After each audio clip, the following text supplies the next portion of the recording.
সকালে স্নিগ্ধতা, মুগ্ধতা, মন যদি খারাপও থাকে মনটাকে ভালো করে দেয়। আজ সকালটা কুয়াশাচ্ছন্ন।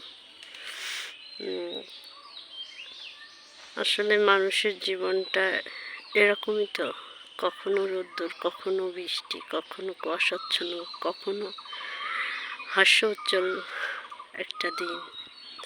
আমরা প্রত্যেকে এভাবে জীবনটাকে অতিবাহিত করি।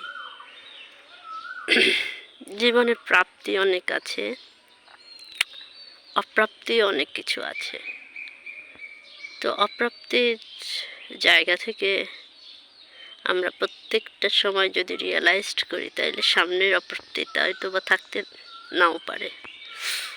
আর প্রাপ্তির জায়গাটাকে সুন্দরভাবে উপস্থাপন করতে পারি তাহলে জীবনটা আরও সুন্দর হতে পারে। অনেকে অনেক কথা দেয়, রাখবে, অনেক প্রতিশ্রুতি দেয়, অনেক দিব্যি দেয়, কিন্তু প্রতিশ্রুতিগুলো রাখে না। এটা তাদের স্বভাব কিংবা এটা তাদের সমস্যা। কিন্তু আপনার আমার জীবনে এই ধরনের সমস্যা আমরা করতে চাই না।